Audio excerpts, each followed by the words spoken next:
This is episode 178 of the Beyond the Food Show, and today we talk to Dr. Louise Swartswalter in part 2 of the Holistic Health series about the spiritual body.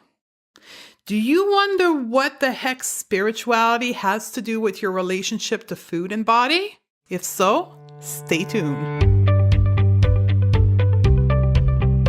My name is Stephanie Dodier, clinical nutritionist, and my first diet was at 14 years old, and my last one, 38 years old. Here's what I now know. It's not about what we eat, or how we eat, or when we eat. It's about why we urge to eat. And the longer we hold on to the idea that thinness will bring us happiness and confidence, the further we get from that exact goal.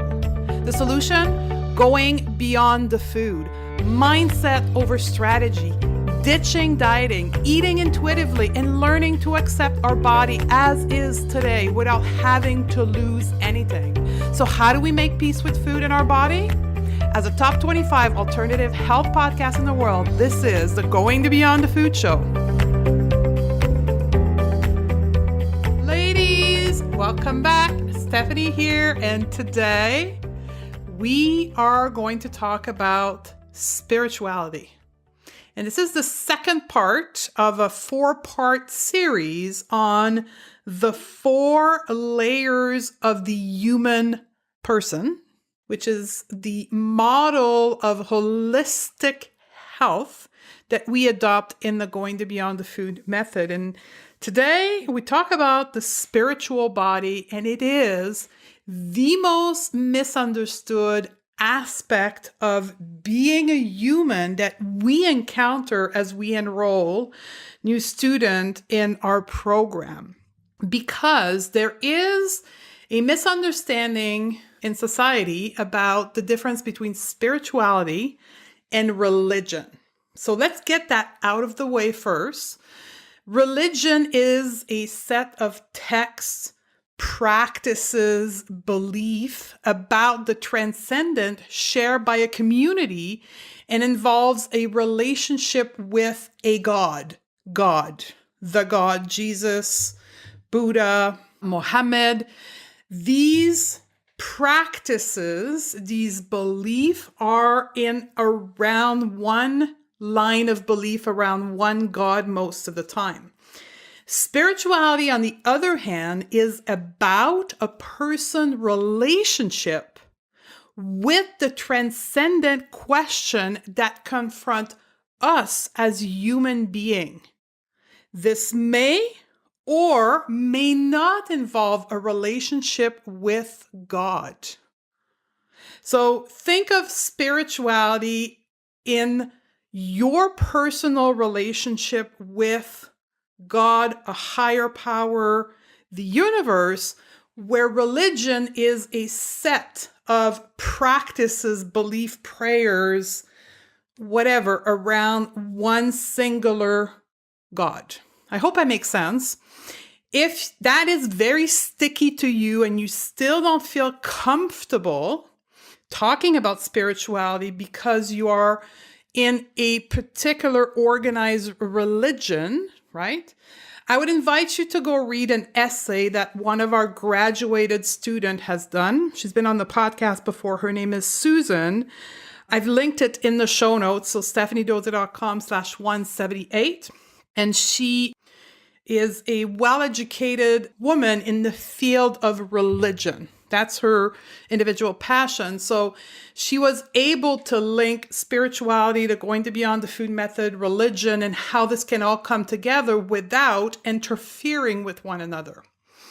But one thing is for sure, that you have a particular belief in a God or a religion, or that you don't because you consider yourself to be atheists, you still have a spiritual body. You still have this connection with the higher power, that force of life, that soul, that spirit inside of you.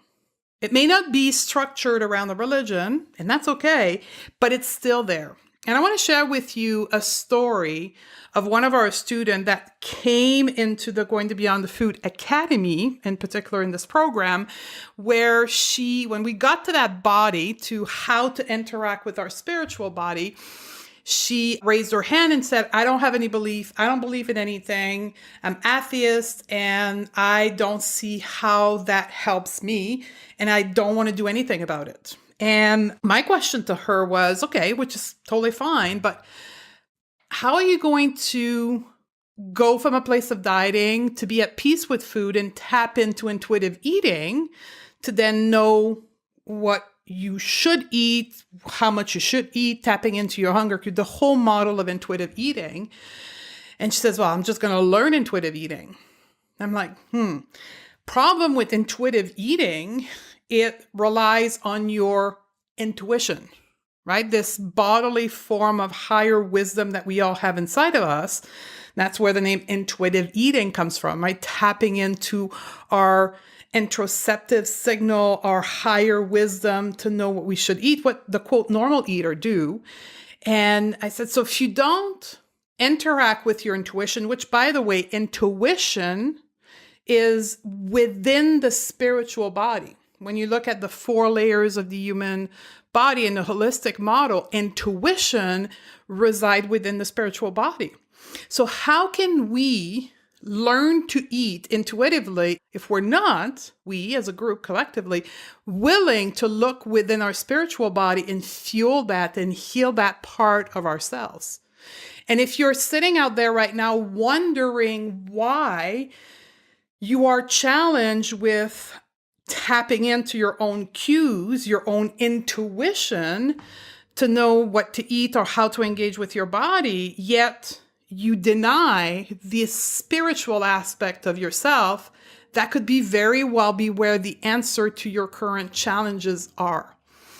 So it's something that we're not comfortable to talk about as a society because it has, over the last numbers of years, taken a very political aspect. So I want to invite you in this episode today with Dr. Louise Swartswalter to open your mind, listen at least to the conversation.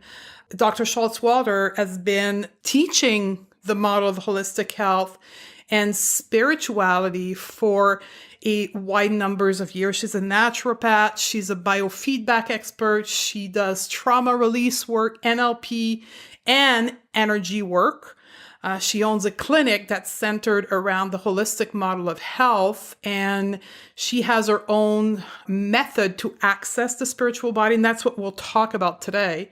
I invite you to at least listen to the conversation, and by all means, reach out to me via social media, email, and let's have a further conversation if you're still struggling with it. If you're not, if you're already practicing a form of spirituality and you're connected with your intuition and higher power, you're going to love this interview and you're probably going to fall in love with Dr. Swartswalter.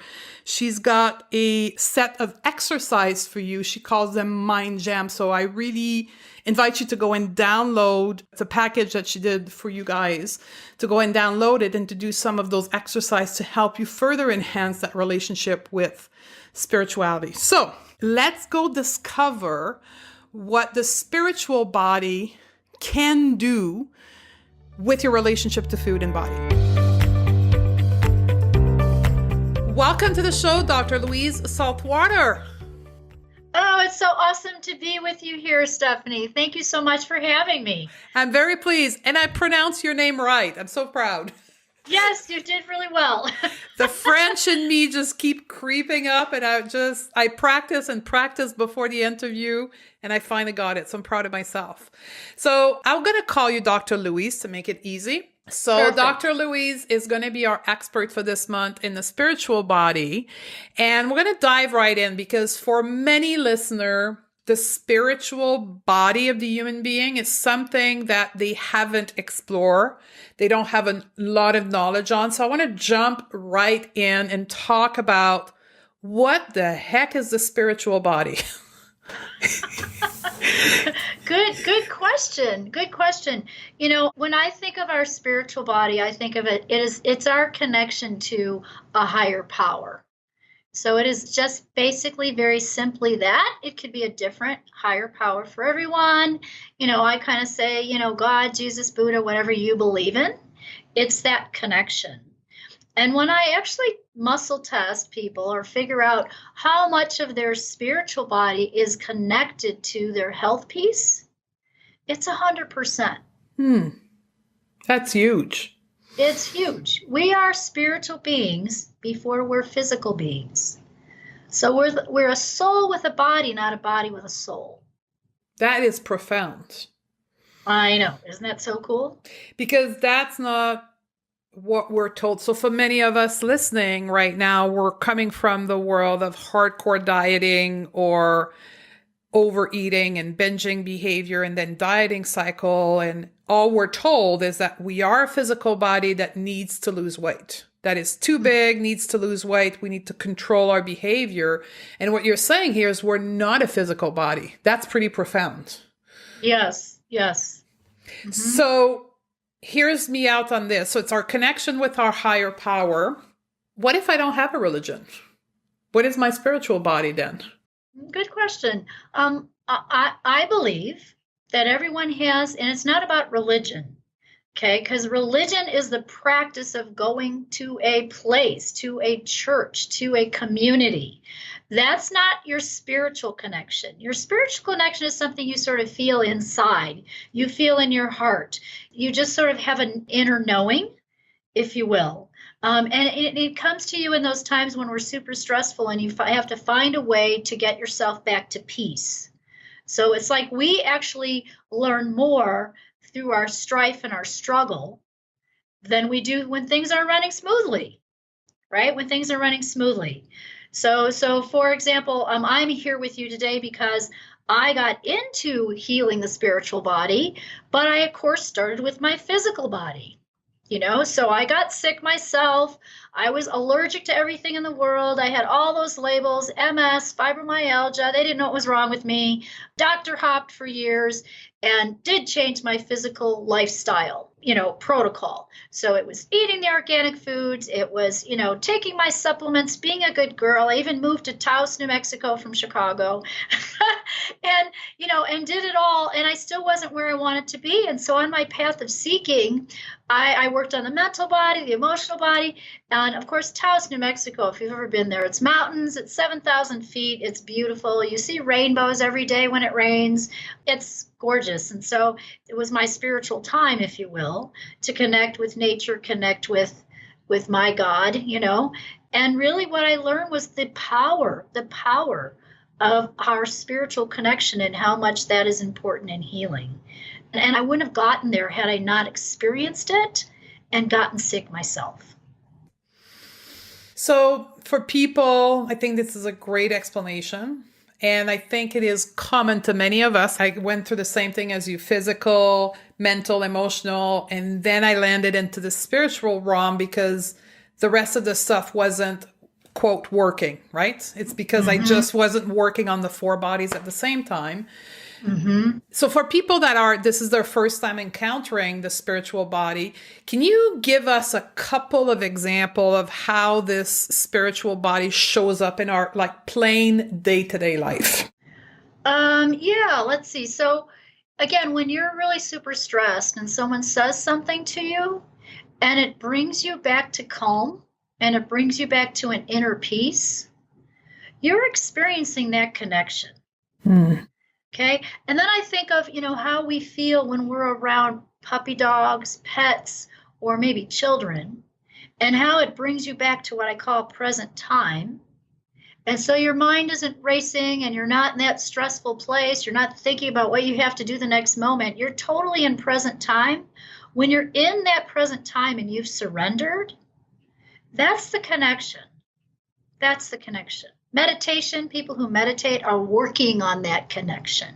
Okay, yoga is working on that connection. When I look at our world today and how it's changed over the last 25 years, Stephanie, and I think how many people are really seeking that connection on a deeper level, I get so excited. Yes, yes. And I want to say this will segue into the whole food behavior and how we engage with food. the spiritual body has a huge place to play on how we choose to engage with our food. Am I correct? Absolutely. I mean, you know how they say when you sit down, how many people do this though today? Sit down at the dining room table, not your computer, and pray and bless your food and ask it to nourish your body, mind, and spirit, if you will, and really get the nutrients from your meal. Yeah. Right? We need to do that. I don't even do that all the time. I do eat in front of the computer. I will admit, we're busy people today. Mm-hmm. We're not taking time to bless our food and help it to nourish you. What I have found in our programs and with our students and in private practice as well is that sometimes we use food, our food behavior are driven as a message for this lack of connection with our spiritual self. We are kind of numbing or compensating this lack of connection through our food. Other people will be drugs, alcohol. We happen to have a common element, which is food. Absolutely. Because that's that trying to feel satisfied within kind of energy. And so you go to the refrigerator and you open it and you're looking and you don't see anything you want. And then you open the pantry and you go for the carbs. Mm-hmm. Or maybe you have that chocolate bar hidden in the cabinet. That looks really appealing right now. So it's when we're dissatisfied, disconnected, that we're using food to sort of satisfy that, that lack, that lacking. So it's a good question for the listener. If there is not a conscious effort to connect with our spiritual body through whatever practice they choose to, the urge to eat food could simply be a message to reconnect or to seek to reconnect with our spiritual self. Absolutely. Absolutely. To slow down, reconnect, and ask, what is it that I'm, really lacking right now? Or what am I frustrated about? What do I need to, how can I shift this emotion, this energy, and to feel satisfied? What is it that's going to bring me that and that deeper connection? So yeah, taking a walk, meditating for a minute, praying can bring you back to that connection and you won't go overeat. Right? Yes. And for me, in my personal journey, when I found that I had a spiritual body, number one, two, when I started to pursue connecting with that spiritual self, I found safety. I found faith. I found that I wasn't alone, which I always thought I was alone. It was me against the world. Where when I found spirituality, I found a safety. And with that came less of a need to eat food because I was seeking safety in food when instead it was supposed to be found within my spiritual self. Yes. Yes. Yeah. So food is a crutch, just like any other addiction. Yes. And, I remember listening to Deepak Chopra years ago when he came here to Albuquerque, and I actually took notes on the back of my checkbook. I was like, I don't have anything to write with. What am I going to do? And I think I still have that somewhere. Anyway, what he said was addictions are a search for a spiritual path. Well, that's profound. Isn't that awesome? Yeah. So I've looked up your website and I've looked up your information. So we all agree that the spiritual body brings a safety connection, but you also say that connection with our spiritual body will even increase or help you achieve your highest potential. Absolutely. Absolutely. Look at the people around us who are successful in their lives.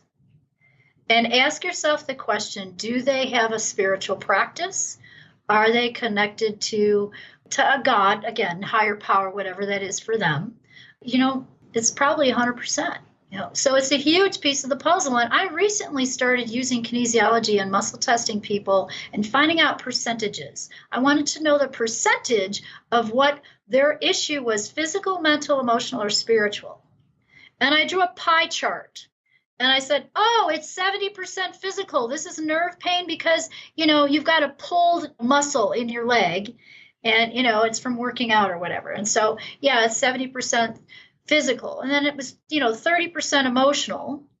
Well, now that equals 100%. It was kind of interesting experiment because it always equaled over 100%. So the pie chart thing didn't always work completely, but what it did was give me an idea of how much each area of our life, physical, mental, emotional, spiritual, was playing into the issue. And when I started testing people, spiritual was always 100%. Wow. And I went, oh, wow, I did. I went, oh, wow, too. Huh. So aligning ourselves with our spiritual body is like essential, way beyond food, way beyond what we eat or how much we exercise. Yeah, because you can fast and drink water for days. Now, I'm not suggesting that, but you certainly can fast and drink water for days and nothing else and pray and be with spirit and you'll be fine. You'll be fine. So yes, our spiritual, the spiritual connection, but it's the whole person. So I like what you do, Stephanie, because I know you and I relate on this level, is that what we found through our own healing path is you have to do things physically, mentally, emotionally, spiritually, but together. So just like you, I went over here to my chiropractor, my nutritionist, then I went over here to my spiritual guru, and I went over here to this person, and I was trying to put all the pieces of the puzzle together. But what I found is I created a system then that said, when I work on body, so my system is the brain system. Brain is an acronym that stands for body. B is body. R is releasing the old baggage. Releasing the ancestral programs that don't serve you anymore. Releasing the past traumas. A is aligning with spirit. I is integrating it all. And N is putting in the new program. So the new program is, okay, we took out all the baggage and all the stuff. We're starting to change the mindset piece. So this is beyond mindset. I love that entrepreneurs are using mindset. We've got to use mindset with our food, with our, eating, with our lifestyle changes. Absolutely. But the thing that we're doing is we're not putting in the new program, how you want to show up now. So the new program is, what do you want to have change or be different going forward? Let's take out all the old, but let's put the new program in. It's like upgrading your energy field or your biocomputer. You have your brain is like a computer and you have like a field around it. It's upgrading your biocomputer to Windows 12 or a Mac Pro. I've got so many questions. I've took a lot of notes in what you just said. So Okay. can I start breaking it down? A couple of questions here. You talked about energy field. Yes. So for people that have been a little bit on the spiritual journey, they may start connecting to energy medicine, right? Healing our energy. Is that what you're referring to when you talk about the energy field? Yes. I find that we all have a certain vibration. Okay. And what happens is your energy, we are all connected energetically. And you have a field of energy around you. And that energy mixes. So like we're on a call together. So our energy fields are meshing and mixing. It's like we're dancing. Okay. And so that happens in life with all the people around you. If you go to the store, even, you can pick up somebody else's energy in your field. So a great example would be you go to the store. Let's say you go to Target and you buy some things and you're checking out at the register, and the person who's checking you out is having kind of a grumpy day, kind of a bad day. And and you just want to get your stuff and get in your car and be on your merry way. Well, you walked in perfectly fine. You're happy to get into the store. Now you leave grumpy. Energetically, you actually picked up their grumpiness. That's amazing. It's like attached to you. What I do is help people clear their fields, their energy fields, so that stuff doesn't stay attached. And when it's not attached to you, and you can be 100% your soul's truth, you can attract and do anything you want in your life because you're more you. You're you without that garbage in your field. How the heck do you do that? I know, it's a good question, huh? Is it with a magic wand? Like, how do you clear someone energy? Explain that to people that are like, what the heck is she talking about right now? Yeah, okay, so I'm going to explain it, and then I have to go in with the joke here just because it fits. I became Yoda, so I take people from the dark to the light. So I actually have a wand underneath my desk here. It is a laser, so I have the lightsaber. So yes, if you come into my office, I definitely can wave the lightsaber around and poof, you leave differently. But beside the joking part there, yes, I figured out how to connect the brain and the soul. So it's a process that I call brain soul balancing, and I'm using intuition, and I'm looking at those places in your life that are pulling you away from your truth or whatever your intention or goal is. So let's just say this is being content, happy, and satisfied. And we put that in a box. And I use muscle testing, and I figure out who or what is pulling you away from having that. And I draw strings from the box. And so maybe there's 3 strings. And so even people listening might even feel this. So if we put contentness and happiness in the box, and I say, okay, is this first string, is this a male or a female? It's a female. Is it someone in the field? Yes. Is it somebody affecting Stephanie? Yes. Is it a client? Yes. Do we need to know the name? No. So 1, 2, 3. I do it by the power of the spoken word. So it's the words. Mm-hmm. And so it's the truth. And so if this in the energy, and I have word lists. And so the word is shame, unprotected, and wounded. So there's someone in your energy field that has shame, unprotected, and wounded. Now, and it doesn't even matter who it is, but we can clear it. We can say, was that energy of that person or situation, could be a situation too, was that a liar, a thief, or a fraud on you being content and happy? And I got fraud. And then I said, what did it do? Did it kill, steal, or destroy something? It destroyed. What did it destroy? It destroyed your freedom, your energy, your acceptance, and your safety. So that means I reclaimed freedom, energy, acceptance, and safety. It's like we took that back. So when you do that and you do the layers of that with people, you're releasing the trauma that got stuck in their brain and in their soul, in their energy field soul, if you will. And it helps them come back to their truth. And when you're 100% your truth, you don't have this extraneous stuff that's on a very subtle subconscious level, if you will, pulling you away from your goals, your intentions, what you want to create in your life. And you'll have 10x the energy. You'll have 10x the accomplishments. So like people who work closely with me, so Charlotte came in with genetic depression. I said, let's clear that. We cleared it in 1 session.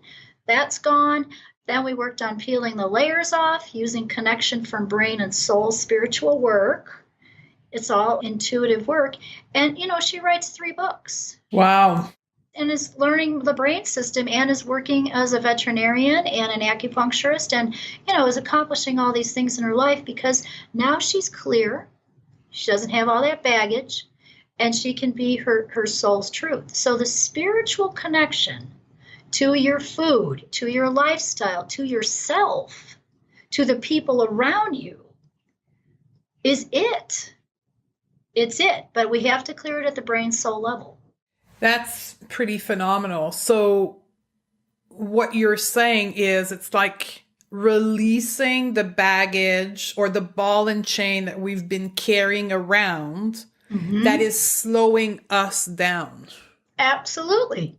Absolutely. In a subtle, non-touchable stuff. So I want to make an analogy for people. We believe, or society wants us to believe, that to be happy and free, we need to release the fat on our body. We need to lose the weight.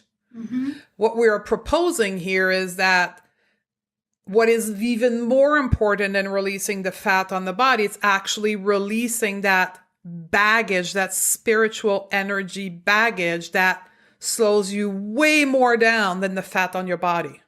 Is that analogy correct? Yes, because usually when you do that, if your goal is to release the fat on your body, it's going to fall off easier. Because the fat on your body is there to protect you from the fear you're constantly feeling because you are not aligned. Yes. Spiritually. Yes. And so if I'm going to hold a pen up up Okay. and down. Okay, so it's like to the ceiling, to the floor. And the top is faith. Mm-hmm. The bottom is fear. Okay. You can't be halfway. Mm. We're either in faith or we're in fear. So my example would be monks, spiritual leaders, people very connected, if you will, they stay in faith more often. They're human, so they're still going to have a bad day. They're going to get sick. They're going to have the flu. They're going to go to fear. The difference is they don't stay there. They move back into their power of faith. And when we're in that faith, then again, you can do anything. And we call that, so when I teach about food for people that are my student, I say, do you make a choice from a place of love or from a place of fear? Right. So that's the same analogy that you've used, love equaling faith. Yes. Right? Intuitive eating, for all of those that are practicing intuitive eating, when you practice eating intuitively, you practice your faith, your love, instead of dieting and following rules from a place of fear. Of course. Yeah. So that's where the spiritual component comes in when you're also looking at, body, right? Lifestyle and mental, emotional, and spiritual. So let's dig a little bit further. Another segment, and most of the people here have body image issue, right? Shame, guilt, feeling not good enough, feeling that even if they're size example 10, they still feel they're too big because they're at the core have a body image issue. Right. Right. Talk to me a little bit about that within your specialty. How would that resonate with the spiritual body? Good question. So what I like to do is release the baggage again. So I use it at the brain soul level.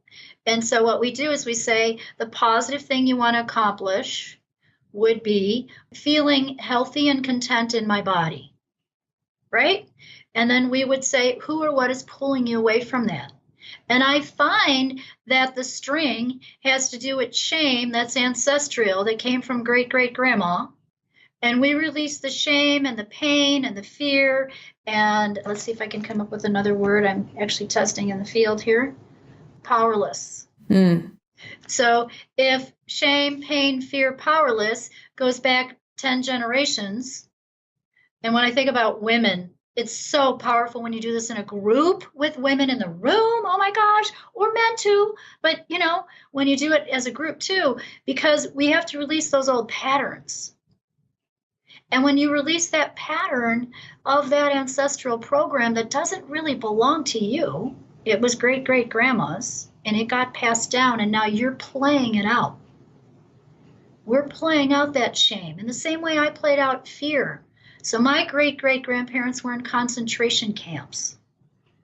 So fear, betrayal, all that stuff, I totally went there when I crashed with my illness. Didn't know that I was there and needed to clear it. And now years later, I'm different. I cleared that energy, and now I'm helping other people clear that energy so that they can feel good and content in their bodies. Whether you're a size 8 or whether you're a size, 20, it doesn't matter. Yes, because confidence that we also seek is, I like to say, in our head. But if I was to be totally open, I would say it's in your spiritual body. Like the confidence we so deeply seek is within the deepest layer in our spiritual body. And that's because we're not going there. We're constantly thinking it's our physical body, yet we can be confident at any weight, because if we're connected spiritually, mentally and emotionally, we'll be confident. Exactly. It's releasing self-sabotage. It's the love of self. So you said something that some people are probably like, what the heck is she talking about? Ancestral programming. Yes. What you're saying is that, again, in that subtle field, in that energy field that we can't touch, the baggage that is not released from the prior generation gets passed down? Yes. Yes. So see, we are energetic beings, and we're connected. And so, we are part of our past generations, if you will, and so that energy gets passed down. So think about the person again let me just maybe take my grandma. So my grandma lived during Depression years. So, they didn't have any food, and so they were very afraid that they were going to starve, and so that's the generation that took potato soup and they had stretched it out for a week. So, when we cleaned Grandma's house out, when she passed, she's got all the canned goods from I don't know how many years ago that were spoiled, but they're all there in the cabinet. Okay, so that security safety issue, if you will. So that security safety issue, that gets passed down too. That issue with feeling secure, feeling safe.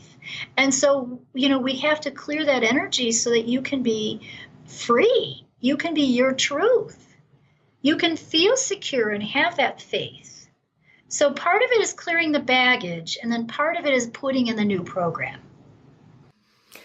So I just want to say to people, like, this is profound. This is profound specifically in the context of what we're trying to heal in this community. So if it's your first time being exposed to this type of conversation, I would highly recommend you replay the whole thing a second and a third time till you get it. And if you're already aware and you've not yet started to work on this, highly recommend that you start. And we'll talk about how to begin a process with you, like where do we go from here? Mm-hmm. But if you're really seeking to be at peace with food in your body, you're going to have to go there. There's just no choice. Yes, absolutely. Because we're whole beings. You can play with your mindset and work on, changing your cabinets in your refrigerator and throwing out all the junk food and doing whatever you need to do there. Yes, you can do that. It's important. It's a piece of it. It's the physical body piece. But if you don't realign with spirit and you're going to be in that constant cycle of yo-yoing all the time, it's these finer patterns, this stuff that got stuck. That shame, that guilt, that whatever that got stuck that we need to release so that you can be whole again and you can be you and love yourself and feel good in your body. And make your choices of food from an intuitive part, which, by the way, your intuition reside within your spiritual body. Am I correct? Oh, absolutely. Good point. Yes, thank you for bringing that up. Yes. So we teach intuitive eating in all our program. So part of the challenge if you're struggling with intuitive eating is that probably that connection that's not fully there. Like you're hooked into the plug, but not fully. Right. And there's tips you can do to test yourself too. Can you go through that? Yeah. So, I teach muscle testing or kinesiology. Some of you may have heard the name of that before. Basically, it's using a muscle in your body to test and see what's going to resonate with you, what's best for you. And a very simple way to do it would be to let's say you want to eat some popcorn. And you hold the popcorn on your chest and you stand tall and your body will act almost like it's a human pendulum. If the popcorn is good for you in that moment, your body will move forward. If it's bad for you, you'll move backwards. So your body will tell you if it's right for you or not. So that's one way of seeing a physical demonstration, if you will, of tapping into your intuition. Try it for those who've never done that. I remember doing that in nutrition school. I studied holistic nutrition, so that was part of it. Mm-hmm. And it's pretty powerful when you do it for the first time. That's literally your spirit talking to you. It's your intuition talking to you. Mm-hmm. Yep. And your body will know. So you'll know if it's right for you or not. So you can put that, whatever food, let's say it's a sweet potato, whatever it is. And, you'll know if it's the right thing. And after a while, I think you just learn to listen and you feel it. You don't have to do that anymore. You're just going to look at it and go, that looks good. I want that right now. And if it's a healthy food, it's good for me. That is what you just described here. The practice of fully expressed intuitive eating is being connected with those cues through practice to the point where you just know when it's good without having to do the whole breathing in our case, or you're balancing in your case. You just have that knowing that's intuitively eating. Your body needs this. Yes, yes. And so we'll crave, kids will do this. Watch kids. If you've raised kids, they will crave certain things at certain times, and mothers will get kind of upset going, how come they're eating this every day? Well, maybe they need that fat every day. Maybe they want that yogurt every day right now. And then 3 weeks later, they don't want it anymore. They're probably listening better than we are. I can tell you they are listening. And that's why we should never tell kids to finish their plate, because there is days they're going to eat more than others. Like the most beautiful segment of the population that eats intuitively is children below the age of 7 or 8, when they haven't been yet affected by society standards and they're fully into their body. They'll eat like 3 times the volume one day and almost nothing the next day. Yeah, yes. And so they're listening. And so, it really is about that intuitive listening, and what a great skill and great gift to practice, to practice. Yes. So yes. I want to make sure we have enough time before we run out of time. So obviously there's a number of people listening right now that have had what I call ha-ha moment, right? Moment of wisdom, really your intuition telling you got to listen. What should they do next to begin this journey? There's a real simple 5-minute exercise that I have on my website. It's called Mind Gems. And it's 12 little exercises that balance your energy field brain. And even my clients will say to me, I did my Mind Gems today and it took my headache away. When you're realigned, your brain will work better, but it's brain soul in a sense. Your whole body becomes more aligned. And so one of them is just putting your hand on top of your head and you hold it for 12 seconds. And that brings you into present time. Mm. And then you switch. So most of them are done like 2 ways. You switch hands and they're all held for 12 seconds. And so it's so simple, and it's such a good first step for people to get balanced. And especially if you're not a meditator and you're looking at something you want to do and it's physical because you can touch, it's just a great practice. So I have thousands of people doing the Mind Gems. Good first step. Awesome. And it's LouiseSwartswalter.com. So it's just on my website, that first page. You'll see it kind of in the middle. Just click on that and download Mind Gems for yourself. Cool. Yes. We're also going to put that in the show notes for everyone listening right now. If they go to stephaniedodier.com/178, there will be the link to your website and the direct link also to this magnificent exercise that I think goes so well with our exercise. It's called the Crave Cure Formula. So the two combined together would be super powerful. Oh, awesome. Awesome. What else could they do to begin their journey? There was something about a workshop you did live, I think. Oh, I can't wait to do this workshop. So it's like having 10 sessions with me. It's a live event. It's here in Albuquerque. It's the Brain Soul Success Boot Camp. It's March 29th through the 31st here in Albuquerque, and you will be exposed to and learn the introduction pieces of that system, of my brain system. So you will have tools that you leave with that you now can use to clear your own energy field, so that you can stay more grounded, make good choices, tap into your intuition. So people leave differently. We do before and after pictures because it's so profound. It's so amazing. So I invite you all to join me and begin this journey of really healing yourself on a deeper level. So looking at that brain-soul connection is what we're going to do. Awesome. So we'll pull the link into the show note for that. Cool. If that's something that you're ready for. And you also have a webinar that people can take. Am I correct? That's free? Yeah. You know what? We just did it. So the replay is up. It's the 5 secrets to a beautiful, amazing you. And so it is those secrets that help, and they coincide with the brain system. So it's the secrets about how you can balance your physical body, but I also do some meditation right in that webinar, right in that masterclass. And so you will receive a frequency session right in the class. And so that's just a freebie. And it's also on my website, LouiseSwartswalter.com. I'll give you the link. So check that out. That's a really good way to see more about who I am, what I represent, and, if we resonate, if there's a match there or not, and what you want to take as your next step. Awesome. Yeah. So these, I think, are awesome resources for people who this is their first introduction to the spiritual body. So go get your freebie, your gem exercise, your replay webinar. And for the people that are then ready to take the next step, the live event is a must. I have not been to Louise. I'm going to declare it. This is on my list for 2019 to go to.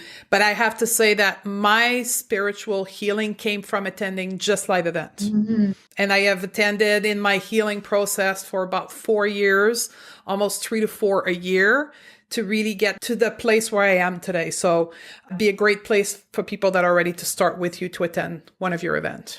Oh, awesome. Awesome. So it's through an event for you too that you gained that. Great. Yeah, it's actually a retreat that I did in, I think, 2012.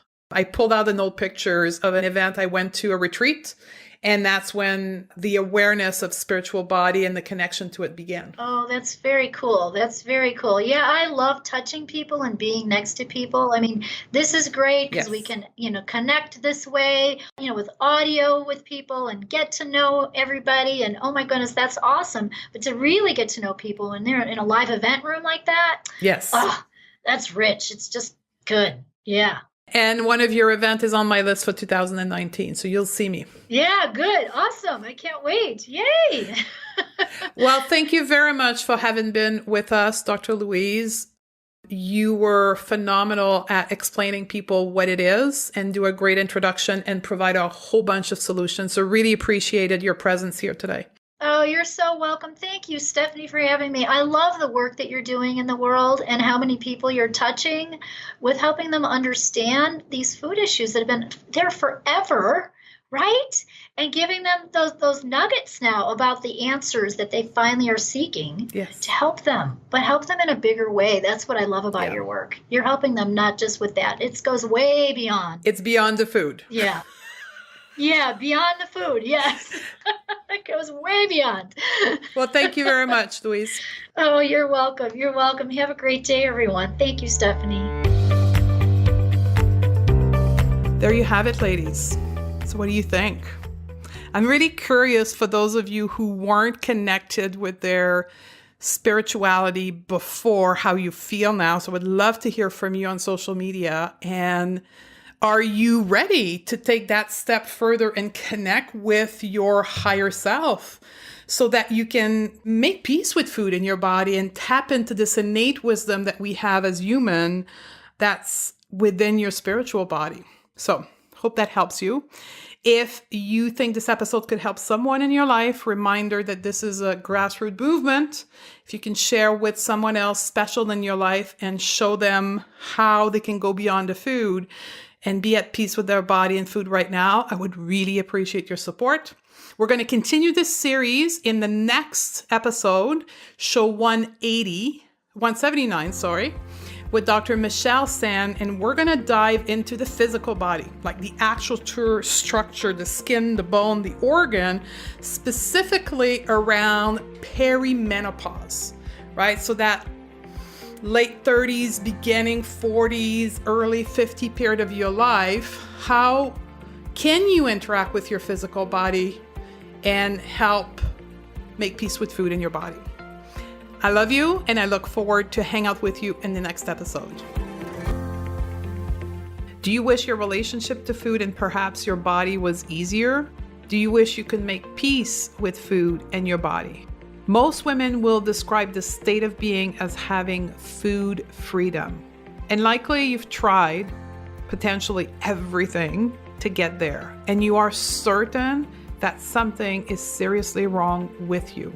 Maybe you're thinking that more restriction has to be the solution. I get it, and trust me, I've been there too for almost 27 years.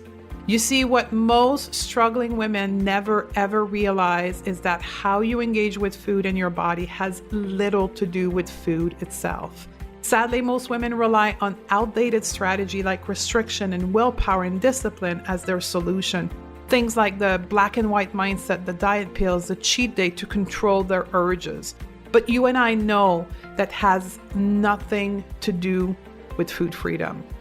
So that's why I want to share with you the assessment that I use in my clinic with my one-on-one client to identify what is holding them back from food freedom.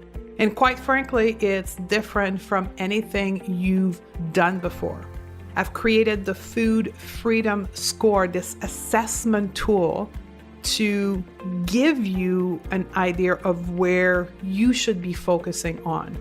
During this quiz, I'm going to take you through 10 simple yes or no questions that will allow you to assess the sticky point with your relationship with food and your body. Plus, I'll coach you at the end on specific steps you need to take to move forward to get your food freedom. So if you're ready to step into a new version of yourself and create a new relationship with food and your body, head over to stephaniedodier.com/quiz, and I'll see you on the other side.